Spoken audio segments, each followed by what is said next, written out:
Good evening, everybody. Greetings to everyone.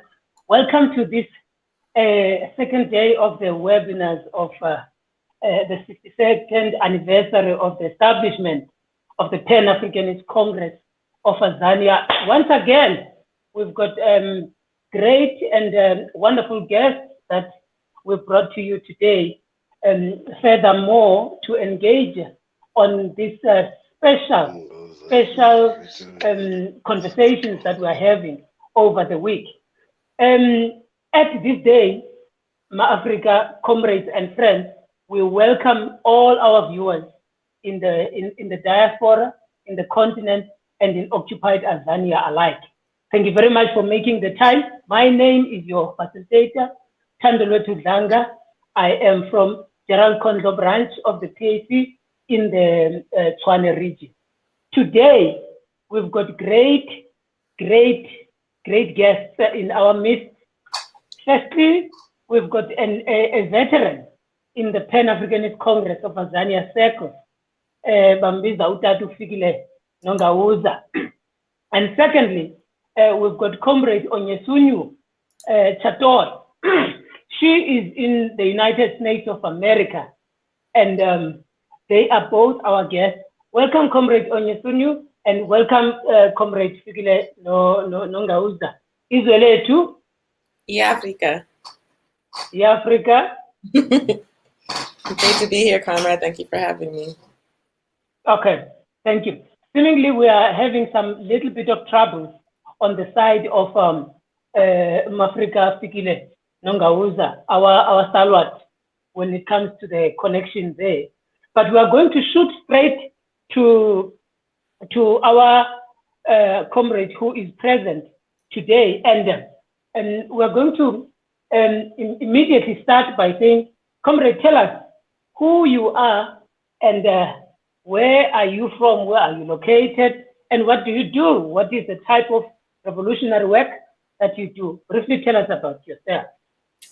Greetings, comrade. Thank you so much for having me on this most auspicious event. My name is Onyesunyu Chatoye. I am a cadre member of the All African People's Revolutionary Party, as well as the All African Women's Revolutionary Union.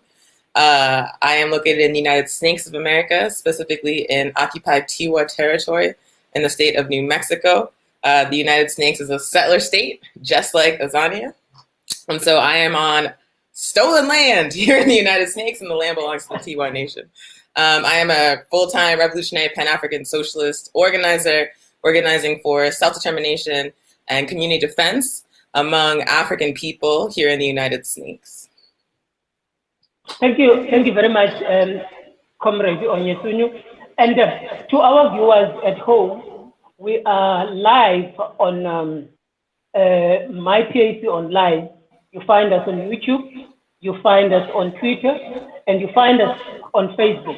And also, you can see there will be other platforms where we're sharing this party program so that we can reach as many people as possible in this very important conversation. And also, to the viewers as well, we would like to see your comments. Make your comments, your questions for Comrade Onyesunyu, and also your comments for Africa Fikile Nongauza. Now, at this moment, comrades, let us shoot straight to the question.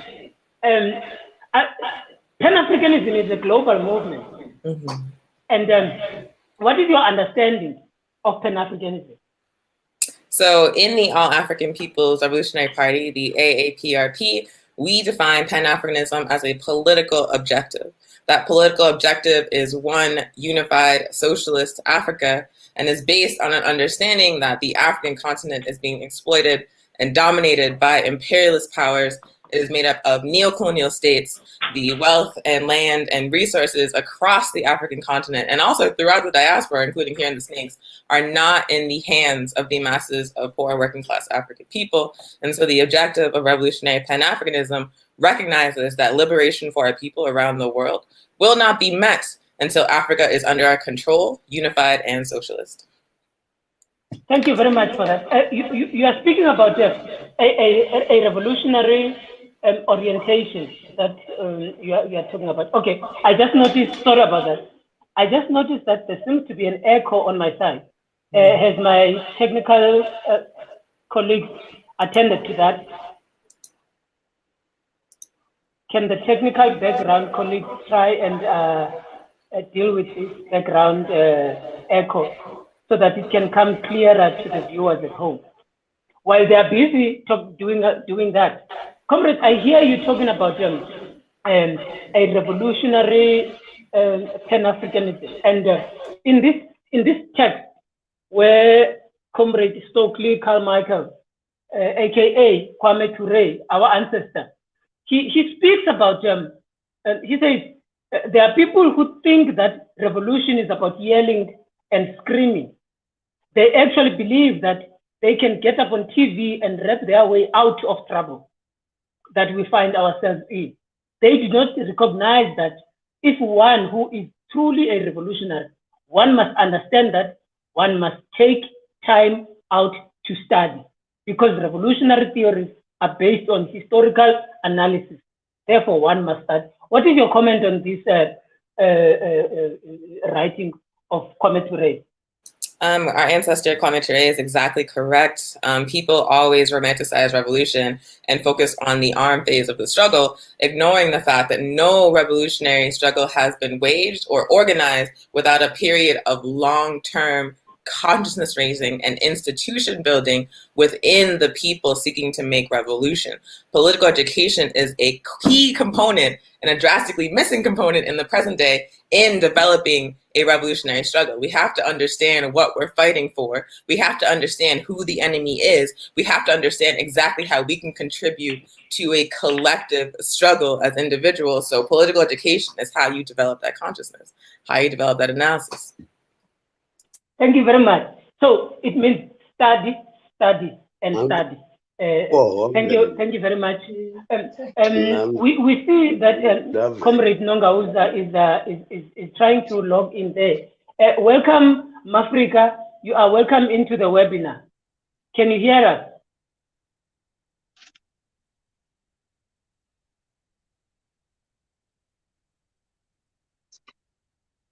Mafrika. Okay, then it means there's also the connection problems there. Let us proceed. In 2021, considering that, especially in the global world, there seems to be developments that are happening and that are taking place socio-politically and economically. What do you think is the main obstacle of Pan-Africanism in 2021? Neocolonialism, without question. The series of class traders, this group of class traders, which has claimed ideological and political and strategic leadership over the movements of African people for liberation around the world. We have this class of bourgeois and petty bourgeois, neocolonial sellouts, who are misdirecting us, who are leading the masses back towards a reformist strategy at the point of time when the state is at its weakest point. So definitely neocolonialism, definitely this condition of the world where African land, resources, and labor is still being exploited, but the people, the figureheads are African people, and it's leading to mass confusion. Yeah. And this is happening, and we see it in various movements that are taking place.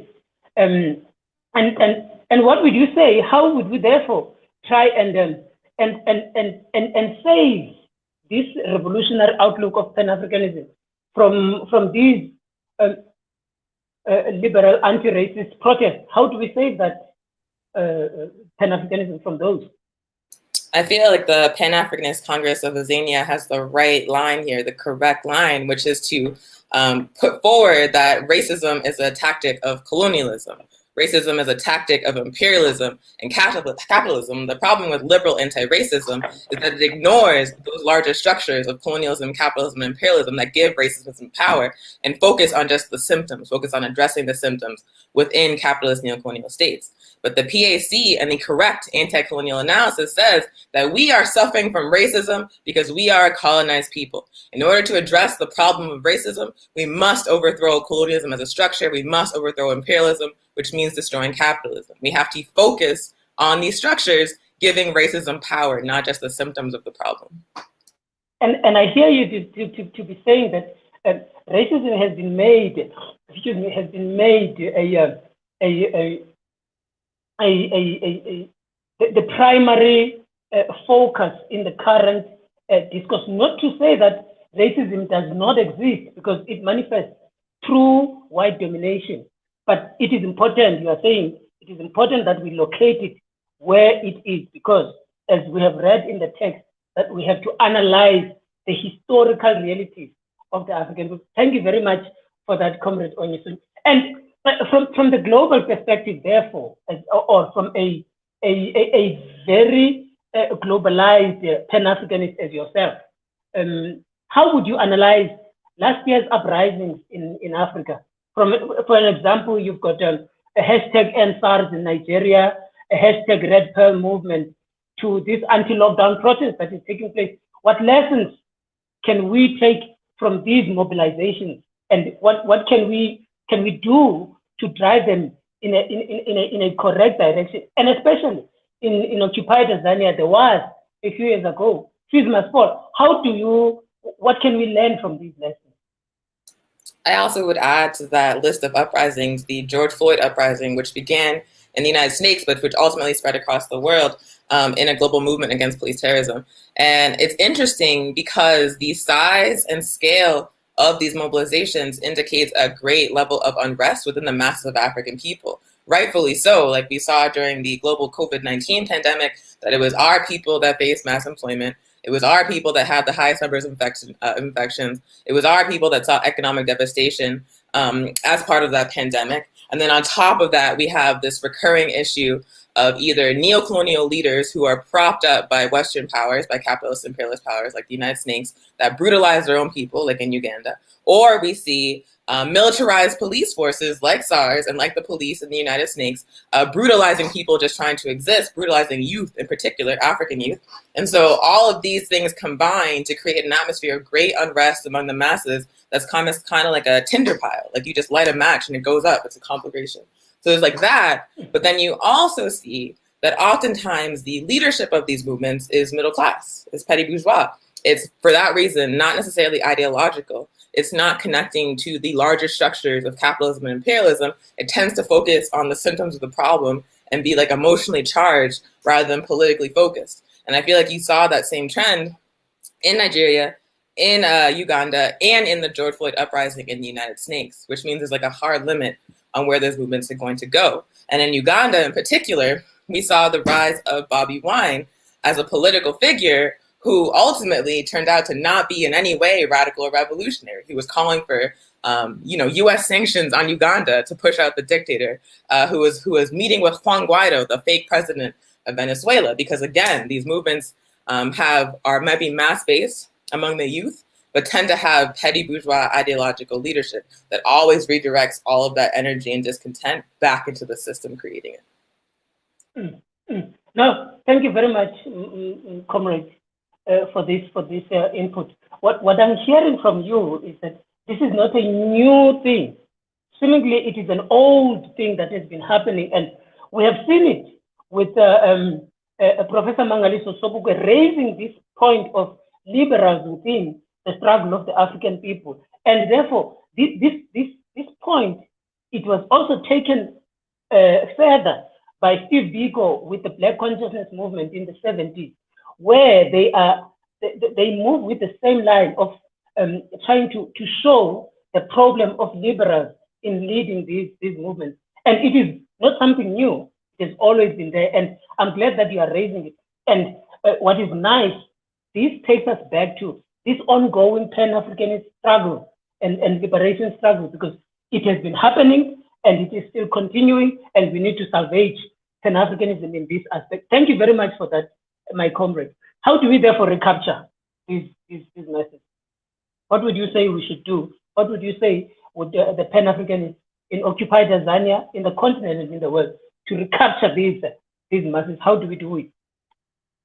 So another quote from Kwame Ture, APIP ancestor, is that the African bourgeois and petty bourgeois are traitors, that the history of the last few decades of African struggle has been one of betrayal by the African bourgeois or petty bourgeois who united with the masses during the anti-colonial struggles, the nationalist struggles of the 60s, 70s, and 80s, and then turned around and sold us out.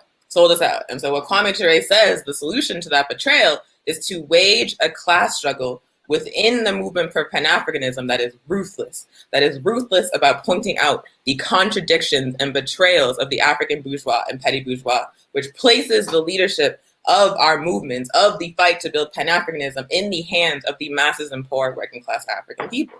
Because the African petty bourgeois and bourgeois are living good, are occupying this position of leadership, are leading our movements in a liberal direction, are selling us out and getting wealth and status within the capitalist system on our backs. And so that needs to be exposed. We can no longer say that you are along for the ride with us simply because you are African. You have to align with African liberation, now with capitalism, now with imperialism, if you want to be part of our movements. What is an impact? Tell me on this liberal leadership. What is the influence of liberal democracy in these movements? I think there should be something there, but is there something that you can point out as to the impact of liberal democracy in these movements? What is its impact? It definitely makes, so liberal democracy, when it becomes the focus of the strategy, creates a situation where we're demanding, African people in places of electoral power within settler states. Or here in the United States, we had a mass uprising against police terrorism. We had people questioning the fundamental nature of the United States. We had thousands of people in the streets, and all of the energy of that movement was directed into electing Joe Biden and Kamala Harris into positions of power within the empire. When liberal reformism, liberal electoralism is allowed to set the strategy of movements, we see them just simply diversifying the power structure of a capitalist settler state and providing no concessions whatsoever to the mass movement in the streets. Like, it is a serious strategic error to make electoralism the focus of a people's movement at this time.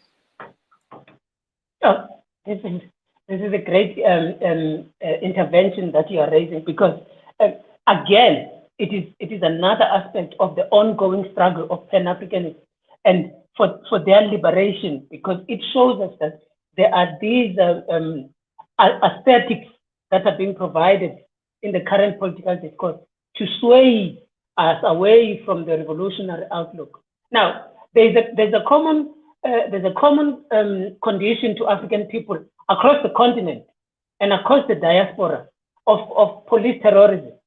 A few weeks ago, there was a commemoration of one of the activists who died in occupied Tanzania in the hands of police. And this has not been new. During the lockdown, there has been this phenomena. And a few days ago, there was a guilty verdict of a police officer who killed George Floyd. And how do you understand this phenomena within the larger context of our struggle against colonialism, capitalism, and imperialism? So it's important to understand, within a capitalist society, the police uphold the will of the ruling class. Like, that's what we're seeing. They are protecting property, land, and wealth that has been stolen, and they are making sure that the populations that have been formerly excluded from the neocolonial and settler state are kept down-pressed, are kept exploited. And so police serve a similar role to Western militaries on the global stage. They're meant to control colonized populations. They are meant to facilitate the theft of land, labor, and resources. Like, that is the role they play. That is why we see throughout the African experience, whether it be in Tanzania, whether it be in Nigeria, whether it be in Uganda, whether it be in Minneapolis here in the United States, whether it be in Honduras, where my mother lives, we see the police playing the same role of repressing African people and the indigenous people of whatever land they're on, to make sure that the neocolonial state is upheld and to make sure that we are permanently kept locked out of it. Yes. I can agree with you more on this one. Actually, there is a paper that I did produce, I think it was in October in 2020. The title of that paper is Nebesabani Abelungu.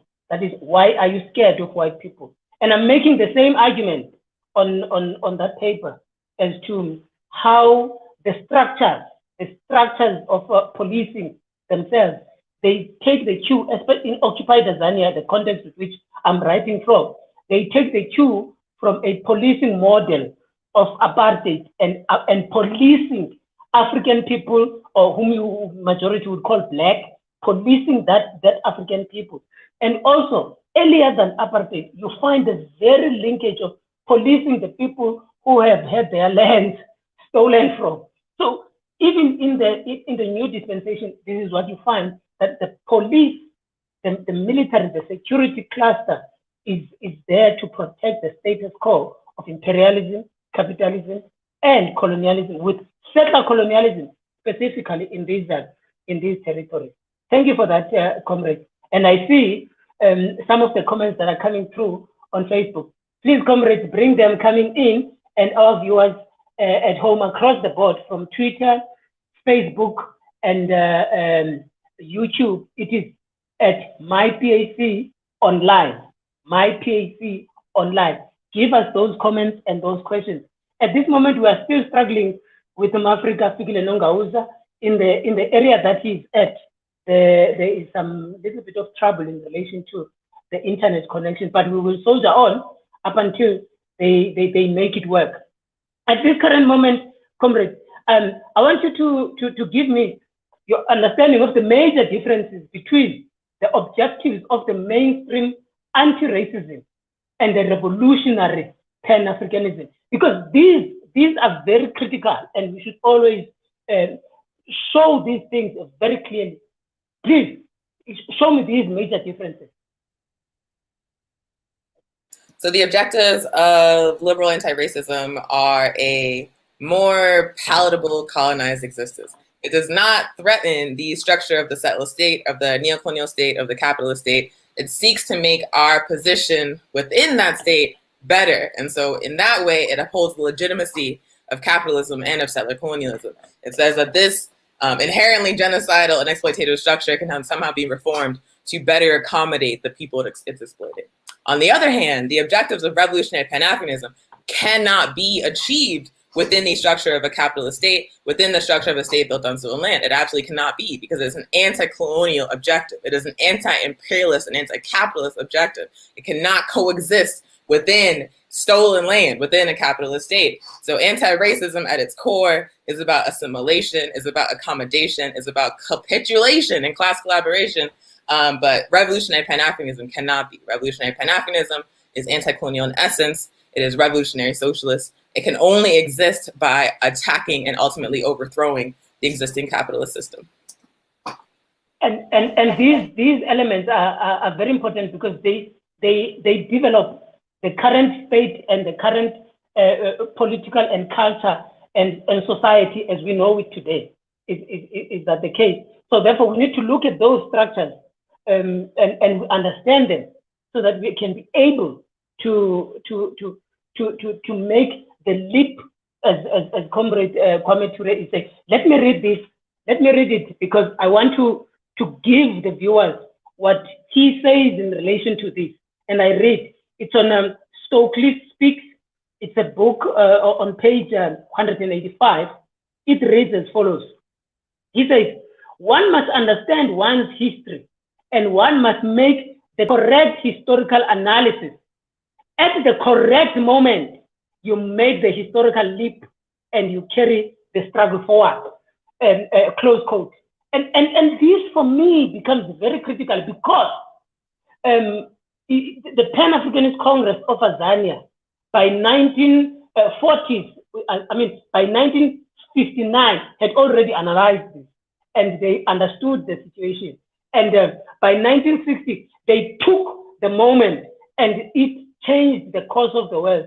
It resulted in the Sharpeville massacre, Sharpeville and Langa massacre, and also that shifted the political understanding of the stolen and Mama Lebu says a delinquent settler state, South Africa. What is your input in this in this comment that the ancestor has put in that paper?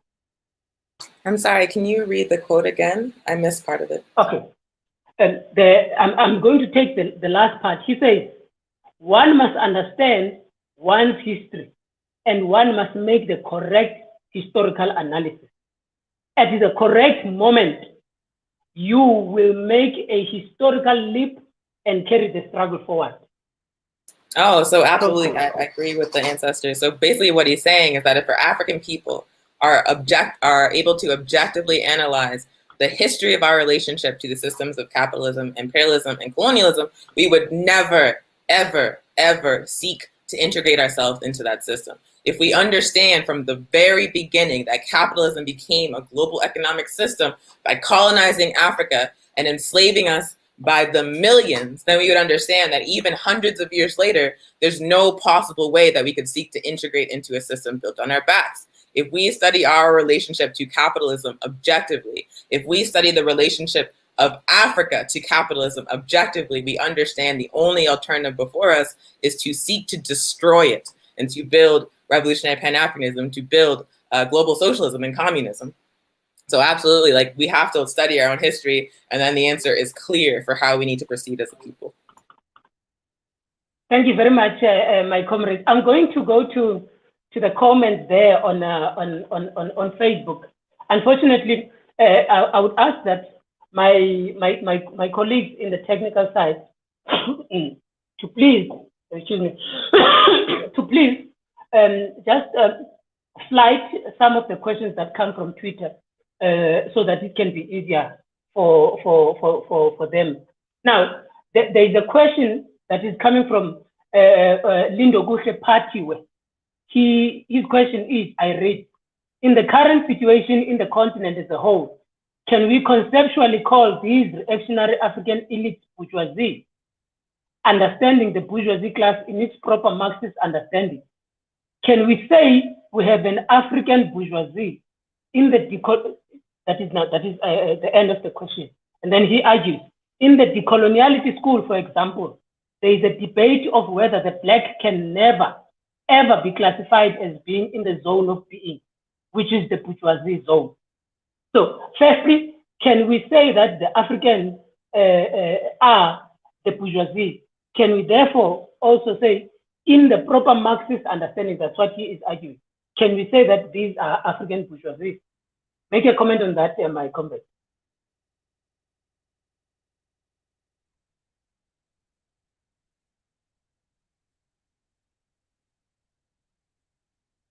I'm struggling to hear you. Just give me a minute. I'm not sure if... I was muted. I apologize. Can you hear me now? Okay. Yes, I can. Sweet. Cool. So what I was saying is that, first of all, I feel like it's really important to state explicitly that no one's identity can exclude them from a particular class affiliation, you know? Like, your class is about your relationship to the means of production. It's not about, you know, where you were born. It's not about your, certainly those things can inform your class, but ultimately your class position is defined by your relationship to the means of production. And if you use that materialist-based understanding of class, then you have to look at, are there African people who control the means of production? Are there African people whose attitudes define the superstructure of a capitalist society? What is the relationship of African people on the continent who own means of production to the global system of capitalism and imperialism? I feel like that's the basis on which you engage that question. And I feel like there are African people that meet that definition of bourgeois, that control means of production. I think it's very dangerous to say that because of the on the basis of being identified as African, that they are inherently in a particular position. I feel like that kind of logic has seen us making excuses for people like Barack Obama, who became president of the United States, who was undoubtedly a part of the national bourgeois here within the United States. I feel like we have to define class on a material basis and not on an identity basis, if that makes sense. Okay, and this you we might be finding, and we've heard somebody like Comrade Afyong, the Queen, making this and stating that actually those who are Africans are more dangerous as handlers of imperialism and colonialism. And it is for this reason that you are even making an example of former President Barack Obama. And I appreciate that response. There is another question that Nzoto Pampila, and he's asking, I'm not sure if she's a he or a she, but Andisile is asking, do you mean that the social system can never be born from the womb of capitalist system. Can never be what from the womb of capitalists? That is, can never be born, can never emanate from a capitalist system. Absolutely not. No, capitalism is not compatible with the ongoing life on this planet. There's no way that we can hope to like find liberation within a system that's literally like killing off life on Earth. Like, it's just not going to happen. Like, actually, COVID-19, the global pandemic, is a very good example of how capitalism is going to function in the future. It's going to allow mass death. It's going to allow mass suffering. Millions of people were plunged into poverty with absolutely no intention whatsoever of addressing that by the capitalist system or by the people in positions of power within the capitalist system. So absolutely not. We could not hope to find any kind of like liberation or something to like collaborate with within capitalism. We just have to destroy it. And even the head of one of the biggest churches and institutions in the world, Pope Francis, he says the system of capitalism is intolerable. We can't tolerate it anymore. Even the workers, the cleaners, everybody, even the environment cannot tolerate it anymore, and therefore it cannot. The next question that we are going to flight is coming from Mlungisi Dongwe. Can we have that question on Mlungisi Dongwe? It says, why is the connection between the Black Lives Matter in the United States of America and us in Africa so slow and almost non-existent? African Americans and us in the motherland are not united. So this comrade's absolutely correct. It's been a struggle to internationalize the analysis of the Black Lives Matter movement. It should be stated that it is happening in pockets. There are pan-Africanist organizations like the APRP, like Pan-African Community Action, like the Black Alliance for Peace, which is a coalition of anti-imperialist African organizations based in the United States, who are intentionally working to build those connections between struggles in Africa and struggles in the United States with success. But again, it's happening in pockets. It's not throughout the whole movement. And the reason for that is like, there's a couple of factors. First and foremost, the United States and imperialist powers in general work overtime to intentionally separate Africans in the United States from Africans on the continent, to say that you are not an African people, you are an American people, that your destiny is tied to the future of this empire. And unfortunately, that conditioning has been very effective, particularly in the post-Obama era. We see a lot of African people in the United States identifying as American, identifying with the U.S. empire, seeking to find positions of power within the U.S. empire, defining political strategies that are about winning elections in the U.S. rather than anti-imperialist and anti-capitalist objectives. So that's an intentional strategy on the part of the ruling class in the United States to separate us from Africa that we're seeing manifest in the Black Lives Matter movement. It's that liberal reformist leadership, unfortunately. But like I said, there are revolutionary Pan-Africanist organizations like my own, like the Black Alliance for Peace, like Pan-African Community Action, that are working to reverse that. Yeah, thank you very much. This is a great learning session that is part of the webinars that are the Pan-Africanist ongoing liberation struggle. We are honoring and celebrating the 62 years of existence of the Pan-Africanist Congress. And what we're trying to do is we're trying to show the linkages of Pan-Africanism and the Pan-Africanists in occupied Tanzania, in the African continent, and in the globe, because the understanding for Sobukwe has always been, and his crew, the liberation of Africa is the liberation of humankind. And therefore, there is no liberation of the world without the liberation of an African. That is the liberation of humanity. Now, this is very important. And while we are at that, I'm going to ask you to make a comment on what Comrade John Trimble is saying. He's asking you, would you speak about your party, the All African People's Revolutionary Party's political education program of work study circles to train African organizers? Just before while you are thinking about that, I just want to inform all our viewers that our guest, Africa Ufikile Nongauza, is struggling with the connection, and he was going to bring an important dimension into this conversation. And what we wanted to bring with him, hopefully they would keep trying. What we wanted to bring was that from the global understanding of Pan-Africanism you find these similar objectives. And then when we look at the particular and the veterans and stalwarts like Ofikile Nongauza and Obo Sobukwe, Nabo Philip Khosana, and the others who are hardly mentioned in the public domain, they understood the entire global analysis. They understood the entire global Pan-African orientation. That is why for them, South Africa, as it was understood, and its exceptionalism was always a problem. Hence, they were looking at the Pan-African vehicle, which is the PAC, as the entrance to the liberation of the African continent, and therefore, by default, the liberation of the world. So that is what we were trying to portray in this conversation. But we still hope that they are coming through. So what is your comment, Comrade, on what Comrade John is asking?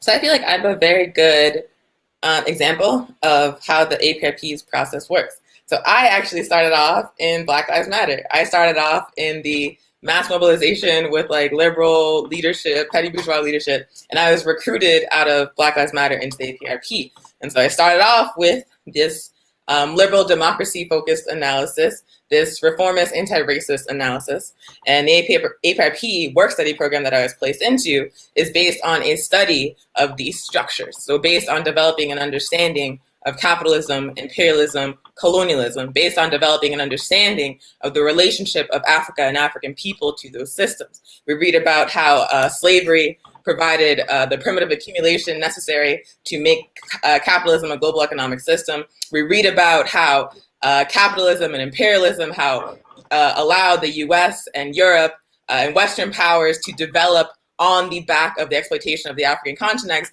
And then we are able to connect our understanding of Africans as Africans in the diaspora in the continent, of our development as a people and our current condition as a people to that exploitation of Africa by Western powers under capitalism and imperialism. So the APRP work study process, what it does is develop the global analysis of the condition of African people. It allows you to see the connections between what's happening to us in the United States and what's happening to us throughout the diaspora and on the African continent.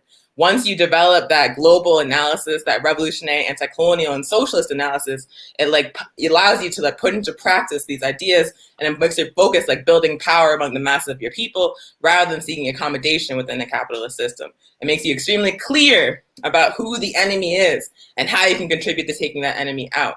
That is what the APRP's work study process does. Now, thank you very much, Comrade. We are going to come back to these questions just in a while. Just how can there was a question that I wanted to ask you, and it relates to this. How can Pan-Africanists in their quest, in their struggle, in their ongoing liberation struggle?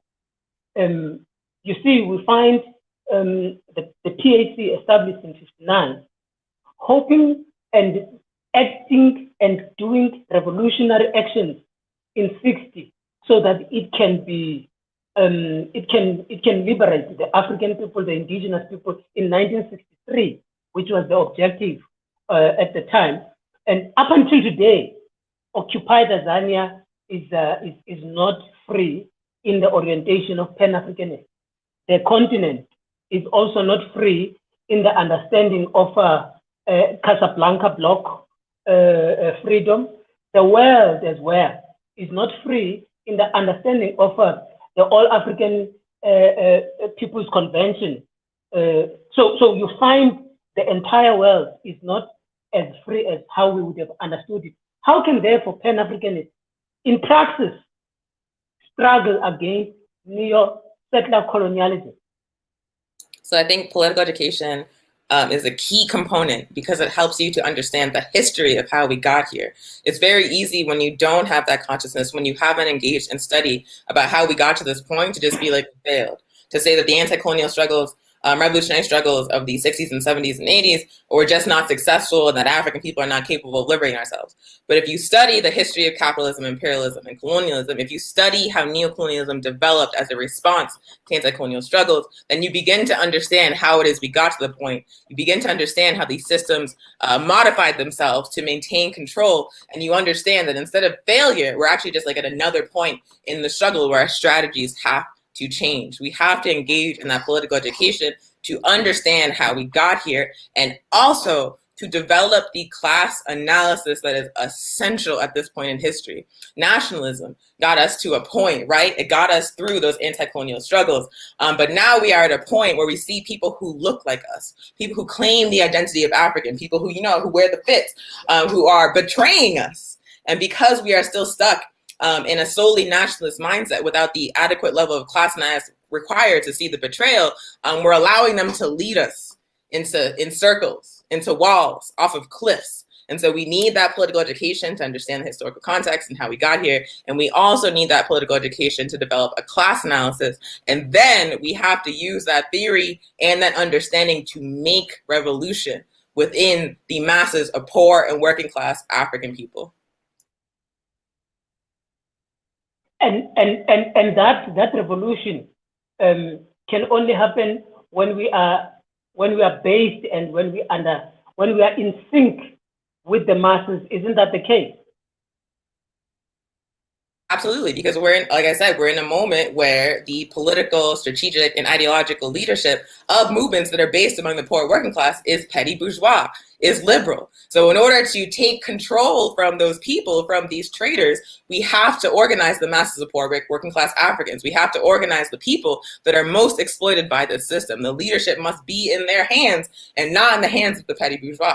Revolutionary petty bourgeois absolutely exists, but they still cannot have political leadership of a movement of exploited poor working class people. We have to put the leadership back into the hands of the masses to get around this betrayal. Yeah, thank you very much, my comrades. And I see that there by Facebook, there's a discussion that is taking place there in relation to the questions that come from Black Lives Matter and so on and so forth. And Jamie Solomon is making some credible inputs and some other interjections, and the comrades as well are asking him about issues there. So he says, Jamie Solomon, about Black Lives Matter, he says it was established by Black women that were not on the ground and did not keep up with any of the grassroots organizations. Now they are fighting for full liberation, and they are not fighting for full liberation and band-aid. I think, they are fighting for full liberation and not a band-aid. I'm not sure if that question has been properly, no, it's a comment, that comment has been properly structured. And there is also another question that has come from Edim Fulwane. Edim Fulwane's question is, and I'm not sure if it is a link to another question, because I saw there was a question before that one. Can we have the Edim Fulwane? Yeah, he says, what do we consider rich Black people, irrespective of where the wealth is coming from? What do we consider those people? Oh, okay. Let me start this question at the beginning. Without promoting the high levels of corruption all over Africa, my point is that we must call it out for what it is, and under no circumstances should we mislocate these corrupt elements to be owning the means of production. And then the next question and the next point, I think it's a continuation of this, that we say, what do we consider rich Black people, irrespective of where the wealth is coming from? How do you consider those people?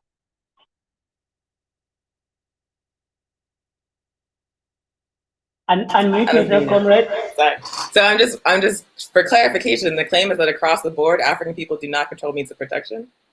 Like, we've done a social investigation and we've concluded that African people don't control means of production anywhere in the world, because I know for a fact that there are Nigerian billionaires that are buying up land alongside Belgian companies. I know for a fact that there are, for example, here in Jay-Z, in the United States, Jay-Z owns investment capital and means of production and like multiple means of production. And so I'm just wondering why it is we have this analysis that no African anywhere on the entire planet owns a means of production, when we see an increasing number of African billionaires and African heads of state and African heads of transnational corporations.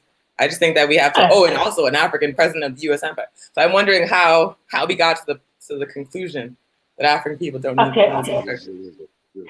No, thank you very much, Comrade. I see Mafrika Nongauza there. Are you able to hear me, Mafrika? Can you hear me? I can hear you, Israel to Mafrika. Yeah, Africa, Johnny. The approach that we are going to take, comrades, at this moment, we are going to take the entire focus to our Africanist veteran at this moment. As you can see, because of the commitment, he is even standing outside using the light because the capitalistic world and neoliberal settler colony of South Africa has not improved that particular area. Mafrika, can you tell us your involvement in the Pan Africanist Congress from your earliest days? Just an important element of your involvement in the PAC. Yeah, thank you, Mafrika.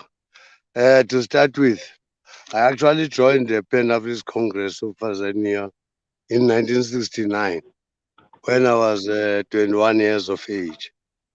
But before that, it was not the first time for me to feel brush of the apartheid regime, because in 1960, two SP police officers, white and a black one, arrived at my home looking for my eldest brother, who was studying by then in the University of Cape Town. They rudely asked me. I was the only person at home when they arrived. Can you hear me, Mafrika? Yes, Polko, we are hearing you. You can continue. Oh, yeah. But before that, I just wanted to highlight the fact that I actually suffered the apartheid regime at a very tender age of 12 years. And since then, I vowed to follow my big brother's footsteps. Until 1969, then I joined the Pan Africanist Congress of Tanzania here at Hilltown at home, under the leadership of an ex-Robben Islander by the name of Ebenezer Mxolisi Makau. Can you still hear me, Mafrika? You can proceed. I see. Now, I prepared a conversation here. I would like to read it out to you first. Okay. The struggle is ongoing in occupied Tanzania. I begin by saying that following the capture of a portion in the African leadership by a section in the European hegemony, the African people are now in extreme danger of losing sight in the path towards national liberation. Pan-Africanist Congress takes the view that there is only one race into which we all proudly belong, and that is a human race. African people need to decolonize their minds. Africans need to come together and work collectively in the continuation and in pursuit of the African cause in occupied Tanzania. Tanzanian people need to establish centers that will provide the Tanzanians with more knowledge and information in terms of African personality. These centers of education should impart a driving force towards self-realization, self-esteem, and self-determination. Tanzanians need to find a true leadership that seeks to serve its people selflessly and not self-serving. We pray God to provide Tanzanian people with a leadership of this caliber. Sorry, Africa was speaking.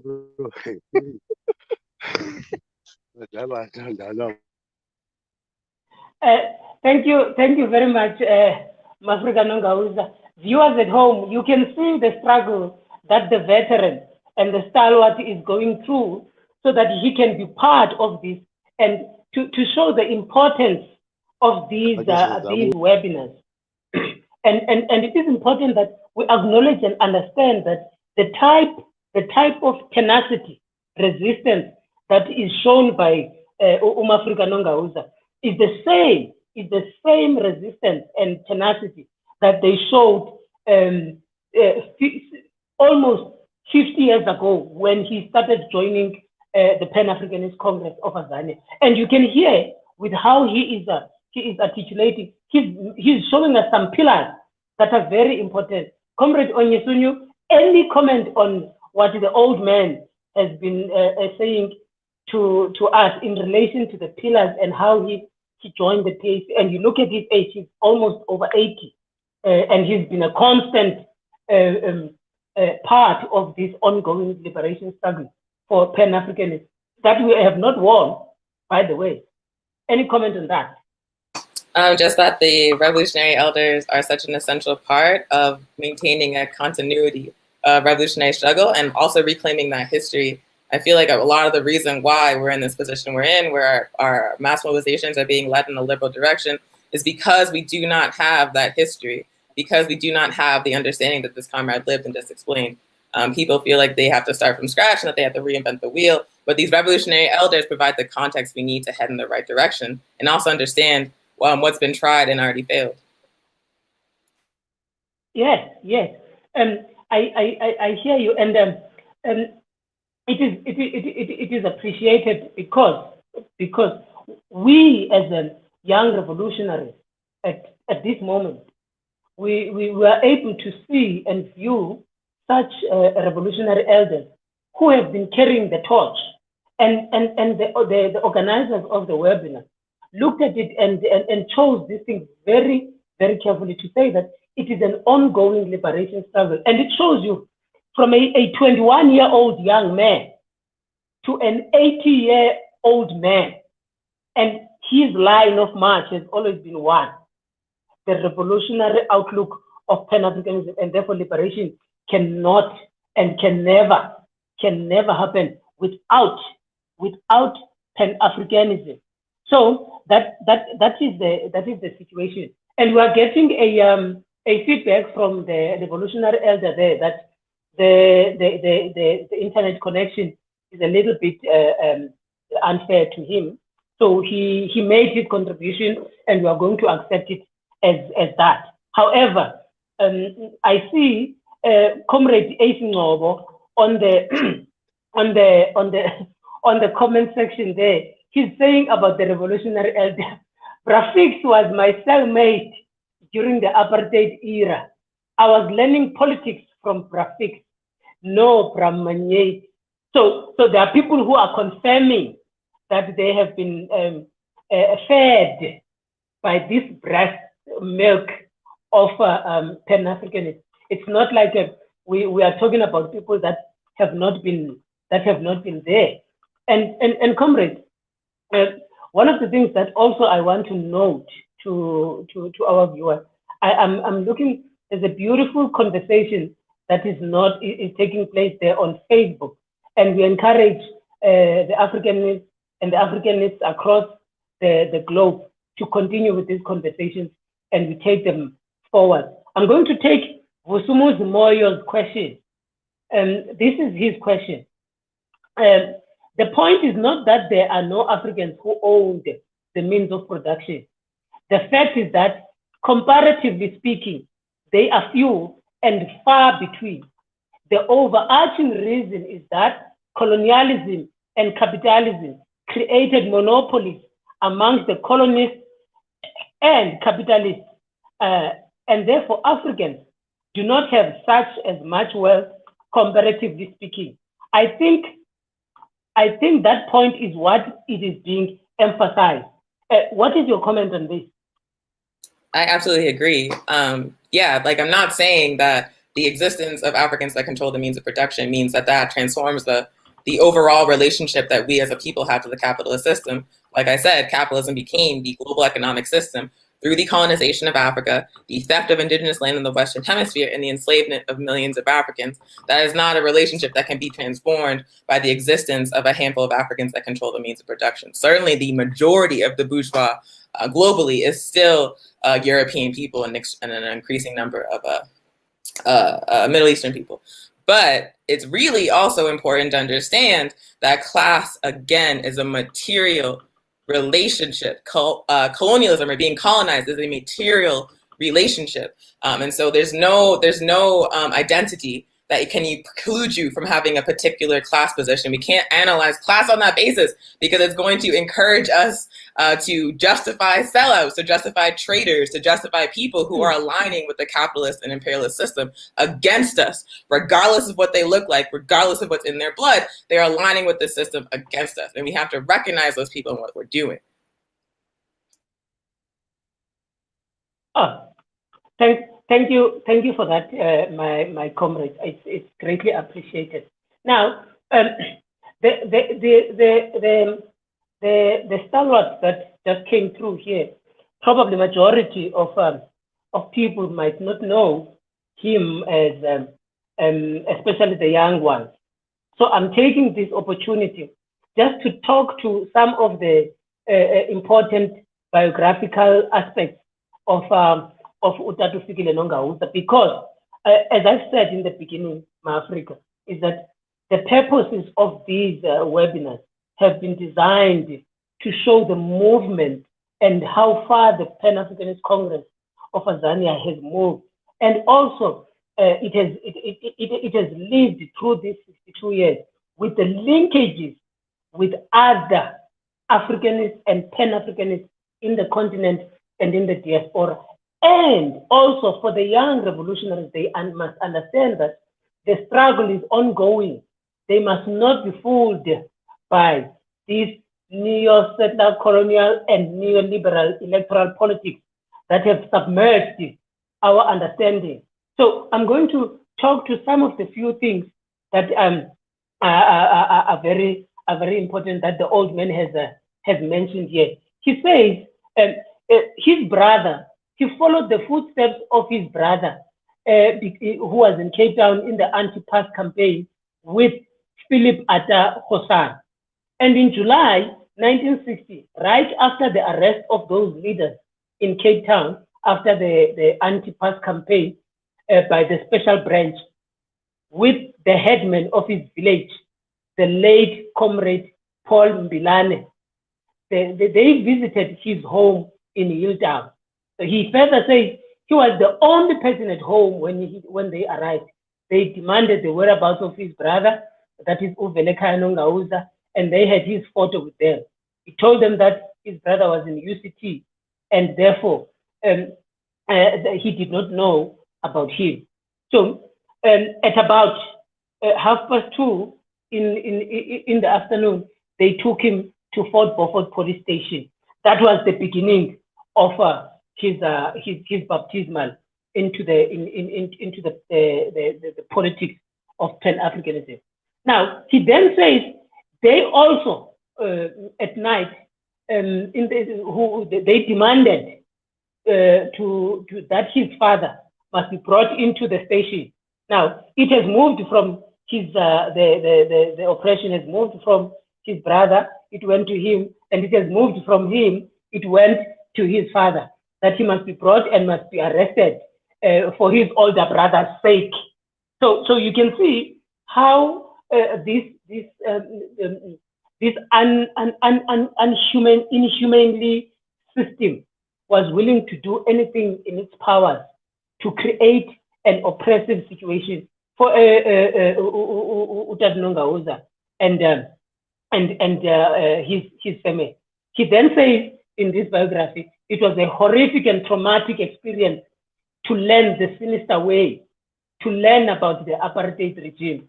Since then, he vowed to be on the path of his brother, and in following that, he became a Pan-Africanist. On arrival at home, the whole family and relatives were gathered at his home, knowing that his father was about to be hanged in Pretoria because of his son, who was a leader of PAC in Cape Town. So the reason why I'm showing this, I'm trying to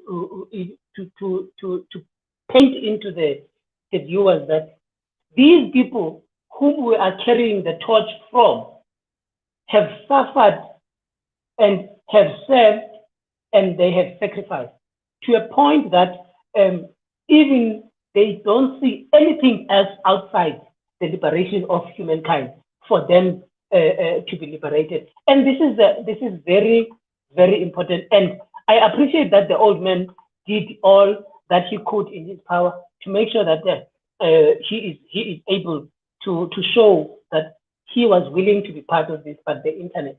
Now, back to my questions, Comrade Onye.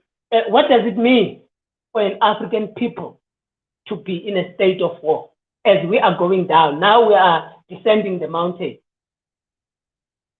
Well, first, it's understanding that capitalism has us on a trajectory of extinction. Certainly when the worst impacts, well, actually the worst impacts of climate change are already being felt. COVID-19 can be understood as a consequence of environmental degradation by the capitalist and imperialist system. And we see that we were the ones, the population that suffered the most. And so as capitalism destroys the capacity for this planet to hold life, we are going to suffer the effects most acutely as a colonized people around the world. And so it's literally an existential struggle at this point. That's what it means to understand that we are at war, that there is no timeline on which seeking accommodations within the capitalist system is going to save us. It's just not going to. It's actually a suicidal strategy. What actually needs to happen to save us as a people and to save life on this planet is for the capitalist system to fall, is for revolutionary Pan-Africanism, one unified socialist Africa, to be won. It is an existential struggle. It is a struggle for our future, our survival as a people and also as a species.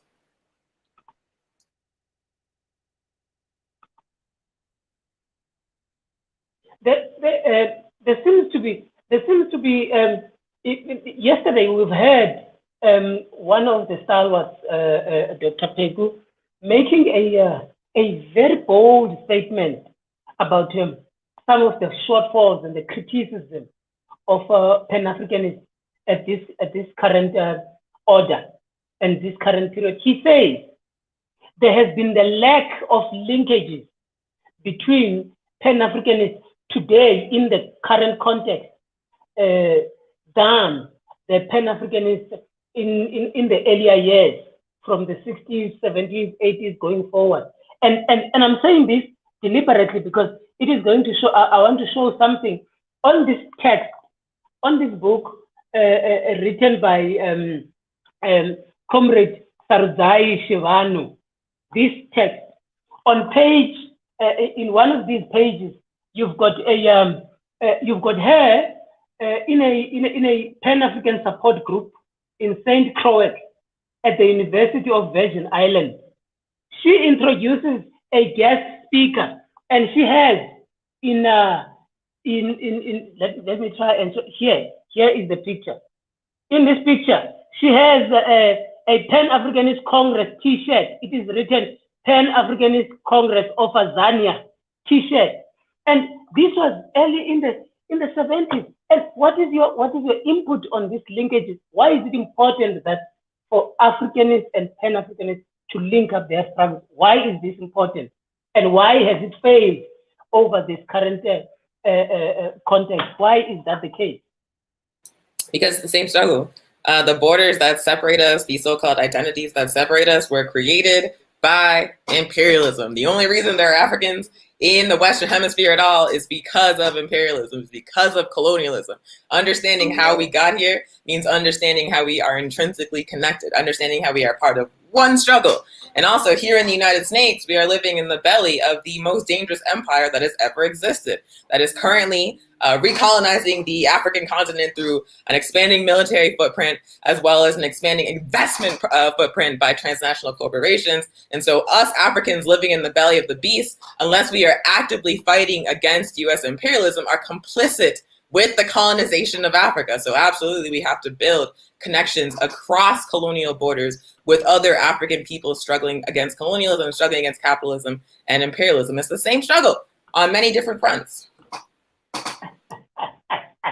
No, thank you very much. This is very important, and I'm enjoying this conversation because I didn't know that Comrade Sarzai is on the link, is on, and she's watching us. She just made a comment to say, "Wow!" And I wanted to ask, when was that picture taken? Because it's very important. Thanks, Comrade, for making the time. Now let us read some of the comments and the questions that are there in the comment section. I see one from Bongani Gamtembu. He says that I appreciate the discussion on the PAC of Azania and also the contributions towards the livelihood in Azania is related to. And then there's also another one that was saying, I am watching from Gqeberha. Gqeberha is the new name of a former Port Elizabeth town, which was named after the England and United Kingdom Queen. And some of the other comments that are being made here is let me just try and see here. It says, Comrade Sarzai is mentioning when was that picture taken for the purposes of everybody else. It was taken about 1988. She says, during that time, we were the All African People's Revolutionary Party using a local name, and we hosted comrades from the PAC. So many revolutionary memories. So this is also bringing some of the very important people whom might have not been in the radar, and now we are bringing them up. And Comrade Sarzai is one of the stalwarts and the veterans in the revolutionary movement. What can you say about this noble daughter, Comrade Oni? I mentioned earlier the essential nature of the participation of revolutionary elders. One of the things about the All African People's Revolutionary Party and the All African Women's Revolutionary Union that I appreciate the most is that they are multi-generational organizations. We have people who have been in the struggle for decades, who again have developed deep analysis of the condition of our people and what needs to be done, who have been part of movements against colonialism, against capitalism for decades, who have been building across borders for decades, who have this deep knowledge and experience that we can draw from. Being part of a multi-generational organization is the perfect antidote for this tendency to reinvent the wheel that liberal reformist movements have. Being grounded in the knowledge of elders like Saruzai and other cadre members of the All African People's Revolutionary Party is extremely, it makes you focused on what needs to be done. It's such a good complement to the work study process of the All African People's Revolutionary Party.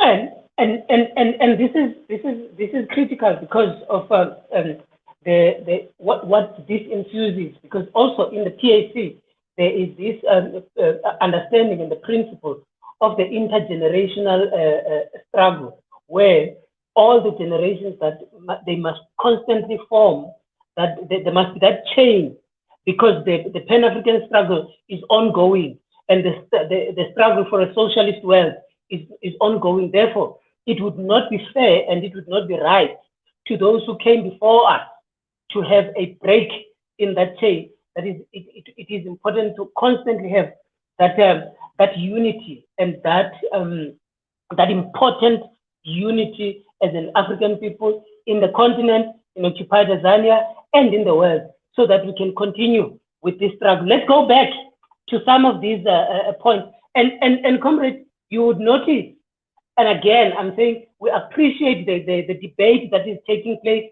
on the comment section in relation to the bourgeoisie and the African bourgeoisie and so on and so forth. And we're encouraging that because it is important. The PAC of Azania and all other Africanist-orientated organizations have been emphasizing the importance of debate and debate and debate. Even if we disagree on issues, let us continue to make those debates. They are making us better. I always say an iron sharpens an iron, and a lion can only roar back to another iron.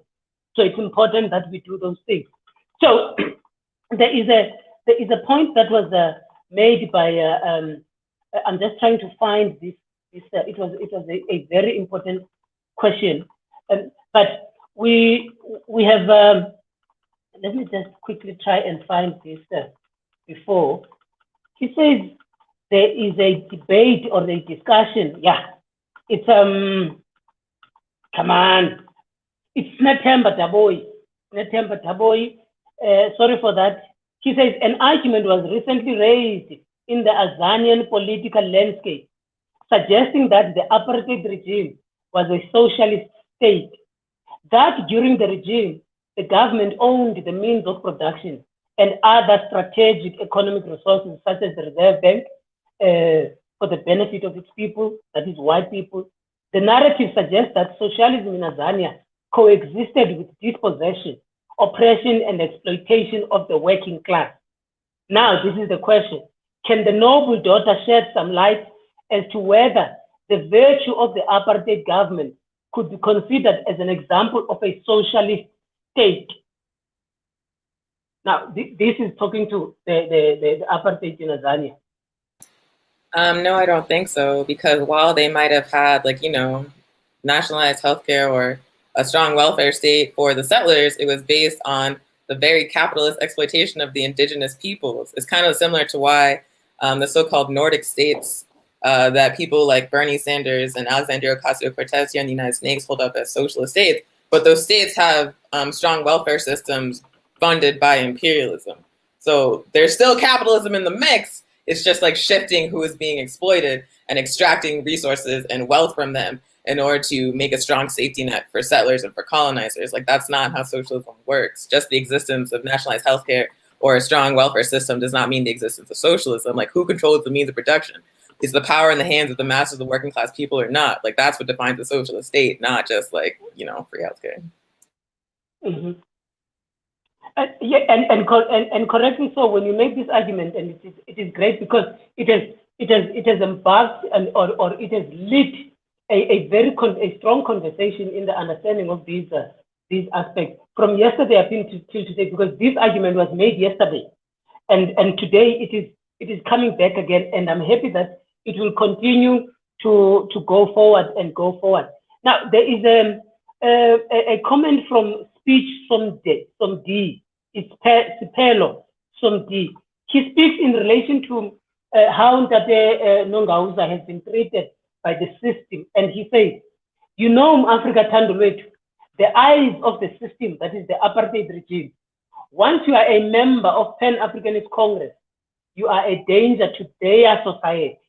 Your whole family is not trusted, and they will treat them the way they will treat you. I remember, he says, I remember when I was arrested with Comrade Vido Mbinda. It's one of the stalwarts of the party and one of the veterans. In Mdantsane, that is my cousin, with her friends, were also arrested. They all were clueless about what we were doing. I'm just trying to find this. But he in the main, he's trying to say that they were clueless about everything, those people who were arrested, but because you were the problem, they viewed you as a problem, and therefore an extension of everybody else must be treated as such. Thank you for that comment, comrade. Now, in trying to make our concluding remarks, comrade, in this Pan-Africanist ongoing liberation struggle, the impact and the importance of the land. Can you make the comment on the importance on the land question and why this is paramount and why the establishment of the PAC was also important in relation to the fight for the land question? I feel like the story that Comrade just shared in the comments about his family joining the Pan-Africanist Congress of Azania and then immediately being regarded as a danger to the settler society is like really instructive. Because once you make the fundamental question about whose land was stolen and who controls it, once you make the fundamental contradiction about who has the power in the society, it means you can no longer compromise with the existing system. As long as the land remains stolen, no liberation can be found for the indigenous people whose land was stolen. We have to understand that we, again, are in an existential struggle for our existence as a people that depends, our victory depends on reclaiming our land, on reclaiming control of our resources and labor. There is no working alongside the capitalist system. The capitalist system only holds itself up by exploiting and stealing our land, resources, and labor. That's the only way it can live, is by exploiting Africa. And so understanding that, we have to understand that our existence as a colonized people, as an African people, is one of complete, it must be one of complete opposition to capitalism and imperialism. It must be uncompromising on the question of land. In Azania, that is African people's land. The entire continent is African people's land. Here in the United States, this is indigenous land, and these people are still here. It is still their land. We cannot compromise on that question. We cannot say we are going to negotiate with the people that stole the land for better rights on our own territory. That makes no sense. We must exist in complete opposition to the existing system, and we must not compromise in any way, shape, or form about building socialism and revolutionary Pan-Africanism. Thank you very much. Considering everything, I'm sure our viewers have been enriched today, have been, it means that they are going to sleep well, because these sessions have ignited a certain type of conversation and fire within these. Now, this is your closing remarks, comrades, considering that all that you have said and all the questions that have been posed on you and the comments, with an understanding that in occupied Azania, the PAC has been, since the 1960s, the torchbearer of the struggle against white domination, imperialism, settler colonialism, apartheid, neo-settler colonialism, and neo-apartheid. What message can you give to the Pan-Africanist Congress of Azania now, especially now, in its 62nd year of existence? I think your uncompromising revolutionary example is one that the masses of African people in the United States absolutely have to learn from. Refusing to compromise on the land question, refusing to compromise on the question of who must control the means of production in the land question in Azania and throughout Africa is a lesson that we should learn. And also the development of the post-apartheid settler state in Azania and what that looked like is a very important lesson for Africans throughout the diaspora to not negotiate with colonizers about decolonization. It makes no sense. So the orientation of the Pan-Africanist Congress of Azania is one that I deeply respect as a revolutionary Pan-Africanist. The political analysis and the refusing to compromise on the land question, even when the ruling party did, is extremely important for us to take into advisement as Africans in the United States who are being pushed to capitulate with the settler state. Thank you very much, comrades. Some of our forces there on the chat, they are giving you some great thumbs up, and some of them are giving you a revolutionary salute.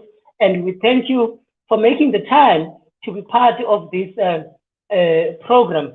And it's always appreciated that you, comrades, can make the time early morning to come in and make these contributions.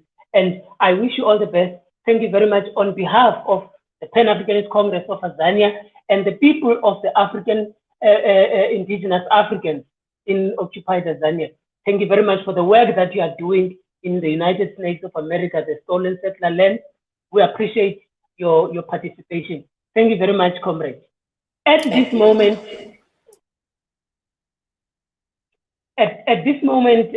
comrades, we are closing off the session, and we would like to say to everybody who has made the time, we appreciate your presence. We appreciate for making the space and the time.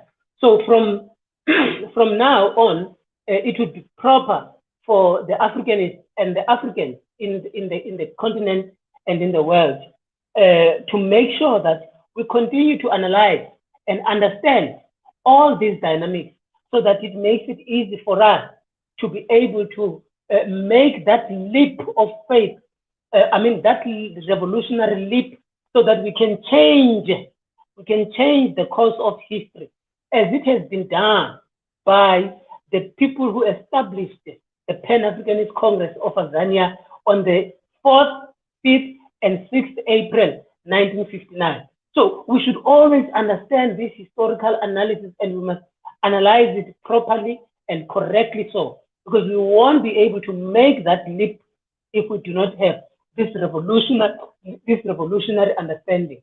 And also, our people need to understand that this exceptionalism of South Africa must come to an end, because it is not benefiting the African people in their majority, but it is benefiting to the imperialist forces, the capitalist forces, and it maintains the poverty and the poor and the stealing of the land of the African people. So we appreciate that people must continue to take these things forward.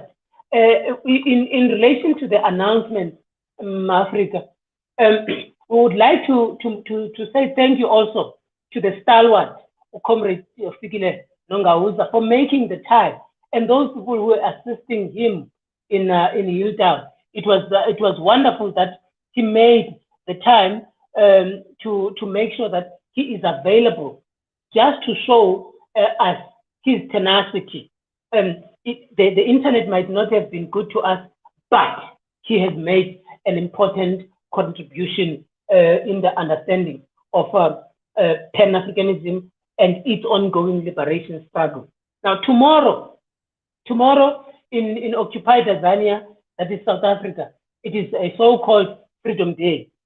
And tomorrow we are going to be having the session also at 6 up until 7:30. Africans and viewers in the world and on Twitter, Facebook, and YouTube, please note the times for all these sessions is at 6 o'clock up until 7:30.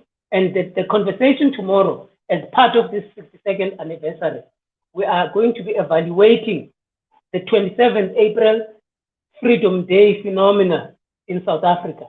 And we are hoping that it would bring us as much information as possible.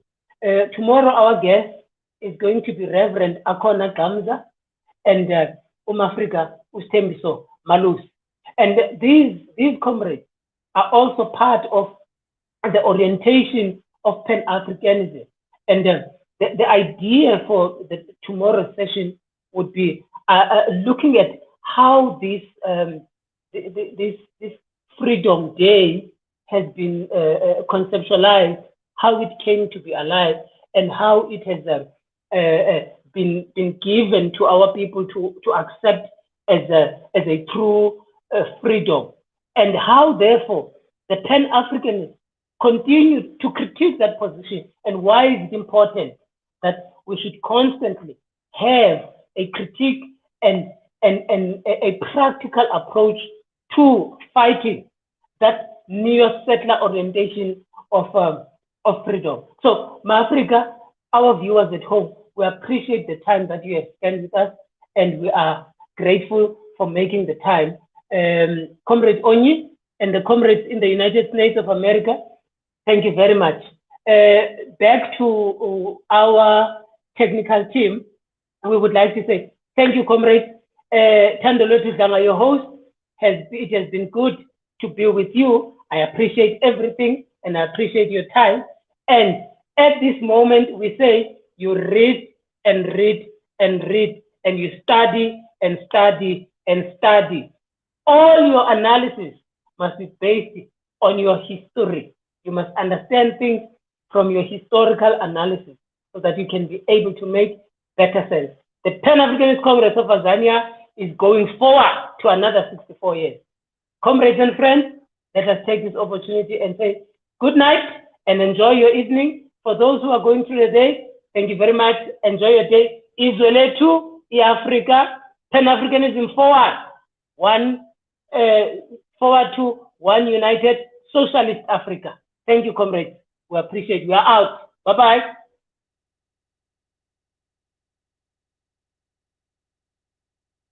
You have a good day. I'll see you later.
Peace.